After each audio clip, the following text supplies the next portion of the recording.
శ్రీనివాస మంగాపురం ఆశించిన విజయం ఎందుకు సాధించలేదు?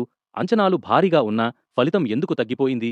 సూపర్ స్టార్ కృష్ణ మనవడు, రమేష్ బాబు కుమారుడు, ఘట్టమనేని కుటుంబం నుంచి హీరోగా పరిచయమైన జయకృష్ణ, పైగా హీరోయిన్గా బాలీవుడ్ నటి రవీనా టాండన్ కుమార్తె రాషా తడాని, దర్శకుడు అజయ్ భూపతి, RX 100, మంగళవారం వంటి సినిమాలతో తనకంటూ ప్రత్యేక గుర్తింపు తెచ్చుకున్న దర్శకుడు. ఇక నిర్మాణం కూడా సాధారణమైనది కాదు. చందమామ కథలు పిక్చర్స్ బ్యానర్పై పి. కిరణ్ నిర్మాణం. ప్రముఖ నిర్మాత సి. అశ్వనీదత్ సమర్పణ. అంటే హీరో విషయంలో ఒక ప్రత్యేక ఆకర్షణ, హీరోయిన్ విషయంలో మరో ఆకర్షణ, దర్శకుడిపై ఒక ప్రత్యేకమైన అంచనా, నిర్మాణ సంస్థ, సమర్పకుడి విషయంలో కూడా మంచి పేరే. పైగా సీనియర్ నటుడు మోహన్ బాబు కీలక పాత్రలో నటించారు. ఇన్ని ప్రత్యేకతలు ఉన్నప్పుడు శ్రీనివాస మంగాపురం మీద భారీ అంచనాలు రావడం సహజమే. కానీ సినిమా విడుదలైన తర్వాత వచ్చిన స్పందన మాత్రం ఆ స్థాయి అంచనాలను అందుకోలేకపోయింది. అసలు ఇంతటి అంచనాల మధ్య వచ్చిన శ్రీనివాస మంగాపురం ఆశించిన స్థాయి విజయాన్ని ఎందుకు సాధించలేకపోయింది? కారణాలను వరుసగా చూద్దాం. 1. మొదటి పెద్ద సమస్య కథలో కొత్తదనం లేకపోవడం. సినిమాపై వచ్చిన ప్రధాన విమర్శల్లో ఒకటి కథ రొటీన్గా అనిపించిందనేది. ప్రేమ, విడిపోవడం, భావోద్వేగాలు, మళ్లీ కలవడానికి చేసే ప్రయత్నాలు, ఈ తరహా కథలను తెలుగు ప్రేక్షకులు ఇప్పటికే ఎన్నో సినిమాల్లో చూశారు. కొత్త హీరోను పరిచయం చేస్తున్నప్పుడు హీరో కొత్త కావచ్చు, కానీ కథ కూడా ప్రేక్షకుడికి కొత్త అనుభూతిని ఇవ్వాలి. అక్కడే శ్రీనివాస మంగాపురం కొంత వెనుకబడిందనే అభిప్రాయం వచ్చింది. కొత్త హీరో కోసం ప్రేక్షకుడు థియేటర్కు రావచ్చు, కానీ సినిమా పూర్తయ్యే వరకు అతన్ని కూర్చోబెట్టేది మాత్రం కథే. 2. కథ కంటే స్క్రీన్ ప్లే మరింత ముఖ్యమైంది. ఒక సాధారణ కథను కూడా గొప్ప స్క్రీన్ ప్లేతో ఆసక్తికరంగా చెప్పవచ్చు. కానీ తర్వాత ఏం జరుగుతుందో ముందుగానే ప్రేక్షకుడికి అర్థమైపోతే తర్వాత ఏం జరుగుతుంది అనే ఆసక్తి తగ్గిపోతుంది. శ్రీనివాస మంగాపురం విషయంలో కూడా కథనం చాలా చోట్ల ఊహించగలిగేలా ఉందనే విమర్శలు వచ్చాయి. ముఖ్యంగా సినిమా ముందుకు వెళ్లే కొద్దీ కథ కంటే కథను చెప్పే విధానమే బలహీనంగా అనిపించిందనే అభిప్రాయం ఏర్పడింది. అంటే కథ ఒక్కటే సమస్య కాదు, ఆ కథను ప్రేక్షకుడికి ఎలా అందించారు అనేదే అసలు సమస్య. 3. అజయ్ భూపతి నుంచి వచ్చిన అంచనాలు తీరలేదా? ఇది చాలా ముఖ్యమైన అంశం. అజయ్ భూపతి పేరు వినగానే ప్రేక్షకులకు గుర్తుకు వచ్చేది RX 100, ఆ తర్వాత మంగళవారం. ఈ సినిమాలతో ఆయనకు ఒక ప్రత్యేకమైన దర్శకుడిగా గుర్తింపు వచ్చింది. అందుకే అజయ్ భూపతి సినిమా అంటే ఏదో కొత్తగా ఉంటుంది అనే అంచనా ఏర్పడింది. కానీ శ్రీనివాస మంగాపురం విషయంలో ఆ స్థాయి కొత్తదనం కనిపించలేదని కొందరు ప్రేక్షకులు, రివ్యూలు భావించాయి. ఇక్కడ ఒక ముఖ్యమైన విషయం ఉంది. సాధారణ దర్శకుడి నుంచి వచ్చిన సినిమాపై ఉన్న అంచనాలు ఒక స్థాయిలో ఉంటాయి. కానీ ఇప్పటికే తనకంటూ ఒక బ్రాండ్ తెచ్చుకున్న దర్శకుడు కొత్త సినిమా తీస్తే అంచనాలు కూడా అదే స్థాయిలో పెరుగుతాయి. ఆ అంచనాలను సినిమా అందుకోలేకపోతే నిరాశ కూడా అంతే ఎక్కువగా ఉంటుంది. 4. కొత్త హీరోకి సరైన లాంచింగ్ కథ దొరికిందా? జయకృష్ణకు ఇది మొదటి సినిమా. అలాంటి సమయంలో దర్శకుడు ముందుగా చేయాల్సింది ఈ హీరోలో ఉన్న ప్రత్యేకత ఏమిటి? అది ప్రేక్షకుడికి చూపించడం. అతని body language, dialogue delivery, emotions, action, romance ఇవన్నీ కలిపి ఒక బలమైన పాత్రను రూపొందించాలి. జయకృష్ణలో కొన్ని యాక్షన్ సన్నివేశాలు బాగున్నాయని ప్రేక్షకుల నుంచి స్పందనలు వచ్చినా నటనలో ఇంకా మెరుగుపడాల్సిన అంశాలు ఉన్నాయని కూడా అభిప్రాయాలు వచ్చాయి. అయితే ఇక్కడ జయకృష్ణను పూర్తిగా తప్పుపట్టడం సరైంది కాదు. ఎందుకంటే హీరో సామర్థ్యాన్ని బయటకు తీసే బాధ్యత కూడా కథ, స్క్రీన్ ప్లే, దర్శకత్వంపైనే ఉంటుంది. అందుకే జయకృష్ణలో టాలెంట్ లేదని కాదు, కానీ అతని మొదటి సినిమానే అతని బలాలను పూర్తిగా బయటకు తీసేంత బలమైన లాంచింగ్ వాహనంగా నిలవలేకపోయిందనే చెప్పవచ్చు. 5. హీరోయిన్ పాత్ర కూడా బలహీనపడిందా? రాషా తడానీకి ఇది తెలుగు సినిమా డెబ్యూ. ఇలాంటి సందర్భంలో హీరో, హీరోయిన్ ఇద్దరూ కొత్తవాళ్లు కావడంతో వారి మధ్య కెమిస్ట్రీని ప్రేక్షకుడు నమ్మేలా చేయడం చాలా ముఖ్యం.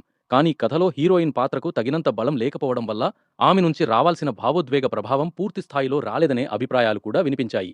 కొత్త హీరో, కొత్త హీరోయిన్ ఇద్దరినీ ప్రేక్షకులు అంగీకరించాలంటే కథ, కెమిస్ట్రీ, ఎమోషన్ ఈ 3 మరింత బలంగా ఉండాలి. 6. ప్రమోషన్లు మరింత బలంగా ఉండాల్సిందా? ఇది కూడా సినిమా ఫలితాన్ని విశ్లేషించేటప్పుడు తప్పకుండా చూడాల్సిన అంశం. జయకృష్ణ ఎవరో చెప్పడానికి పెద్దగా పరిచయం అవసరం లేదు. సూపర్ స్టార్ కృష్ణ మనవడు, రమేష్ బాబు కుమారుడు, ఘట్టమనేని కుటుంబం నుంచి వస్తున్న కొత్త హీరో. ఇది సహజంగానే ఆసక్తి కలిగించే నేపథ్యం. కానీ ఆ ఆసక్తిని సినిమా తప్పకుండా చూడాలి అనే స్థాయికి తీసుకెళ్లడానికి నిరంతర ప్రమోషన్ చాలా అవసరం. ట్రైలర్, ప్రీ రిలీజ్ ఈవెంట్, ఇంటర్వ్యూలు, ప్రచార కార్యక్రమాలతో సినిమా మీద బజ్ పెంచే ప్రయత్నం జరిగింది. కానీ కొత్త హీరో సినిమా విషయంలో ప్రమోషన్ అనేది కేవలం సినిమా విడుదలకు ముందు కొన్ని కార్యక్రమాలు చేయడం కాదు. ప్రేక్షకుడి మైండ్లో సినిమా పేరును నిరంతరం ఉంచడం. ఆ విషయంలో మరింత బలమైన ప్రచారం జరిగి ఉంటే ఓపెనింగ్స్పై ప్రభావం ఉండేదా అన్నది కూడా ఆలోచించాల్సిన అంశమే. 7. రిలీజ్ డేట్ మారడం కూడా ప్రభావం చూపిందా? మొదట నిర్ణయించిన విడుదల తేదీ మారింది. తర్వాత జూలై 30న సినిమా థియేటర్లలోకి వచ్చింది. విడుదల తేదీ మార్చడం ఒక్కటే సినిమా ఫలితాన్ని నిర్ణయించదు. కానీ రిలీజ్ డేట్ మారడం, ప్రమోషన్ ప్లాన్లో మార్పులు రావడం, మధ్యలో బజ్ తగ్గిపోవడం ఇవన్నీ కలిసినప్పుడు కొంత ప్రభావం పడే అవకాశం ఉంటుంది. కొత్త హీరో సినిమా విషయంలో అయితే రిలీజ్ డేట్ మాత్రమే కాదు, ఆ తేదీ వరకు ప్రేక్షకుల్లో ఉత్సాహాన్ని నిలబెట్టడం కూడా చాలా ముఖ్యం. 8. విడుదల సమయంలో ఉన్న పోటీ కూడా ఒక అదనపు సమస్య. సినిమా విడుదలైన సమయంలో ఇతర సినిమాలతో పోటీ కూడా ఉంది. కొత్త హీరో సినిమాకు ఇది చిన్న విషయం కాదు. ఎందుకంటే ప్రేక్షకుడి ముందు అనేక ఆప్షన్స్ ఉన్నప్పుడు ఈ సినిమానే ఎందుకు చూడాలి అనే ప్రశ్నకు సినిమా తన కంటెంట్తో సమాధానం చెప్పాలి. అయితే పోటీ సినిమాలు ఉన్నాయనే కారణంతోనే శ్రీనివాస మంగాపురం ఆశించిన విజయం సాధించలేదని చెప్పడం మాత్రం సరైంది కాదు. సినిమా బలంగా ఉంటే పోటీని కూడా తట్టుకునే అవకాశం ఉంటుంది. అందుకే పోటీని ప్రధాన కారణంగా కాకుండా అదనపు ప్రతికూల పరిస్థితిగా మాత్రమే చూడాలి. 9. అసలు బాక్సాఫీస్ను నిర్ణయించేది మౌత్ టాక్. మొదటి రోజు అభిమానులు వస్తారు. కొత్త హీరోను చూడాలనుకునేవారు వస్తారు. కుటుంబ నేపథ్యం వల్ల ఆసక్తి ఉన్నవారు వస్తారు. కానీ రెండో రోజు నుంచి సినిమా నిలబడాలంటే మౌత్ టాక్ కావాలి. ఇక్కడే శ్రీనివాస మంగాపురం పెద్దగా బలపడలేకపోయిందనే అభిప్రాయం కనిపించింది. కథ, స్క్రీన్ ప్లేపై వచ్చిన మిశ్రమ స్పందన సినిమా అందరికీ బాగా నచ్చే స్థాయిలో పాజిటివ్ వర్డ్ ఆఫ్ మౌత్ను సృష్టించలేకపోయింది. కొంతమంది ప్రేక్షకులు జయకృష్ణ నటనలోని కొన్ని అంశాలను, ముఖ్యంగా యాక్షన్ సన్నివేశాలను ప్రశంసించినా అవి సినిమాను మొత్తం నిలబెట్టేంత బలమైన పాజిటివ్ మౌత్ టాక్గా మారలేదు. 10.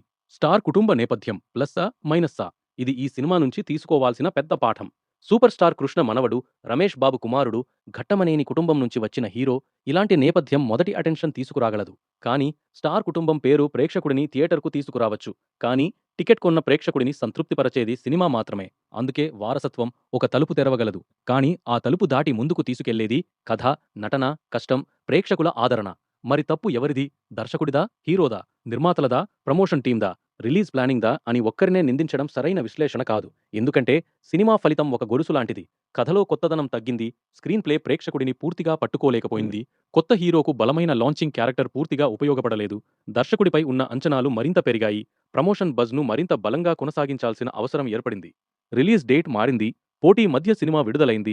చివరికి మౌత్ టాక్ బలంగా పెరగలేదు. ఇలా ఒకదానిపై ఒకటి ప్రభావం చూపిన కారణాల సమాహారమే సినిమా ఫలితాన్ని ప్రభావితం చేసిందని చెప్పవచ్చు. అయితే శ్రీనివాస మంగాపురం పూర్తిగా చెడ్డ సినిమా అనుకోవాలా? అలా కూడా చెప్పలేం. సినిమాలో కొన్ని ప్లస్ పాయింట్లు ఉన్నాయి. జయకృష్ణలో కొన్ని యాక్షన్ సన్నివేశాలు ఆకట్టుకున్నాయి. మోహన్ బాబు వంటి సీనియర్ నటుడి ఉనికి సినిమాకు బలం ఇచ్చింది.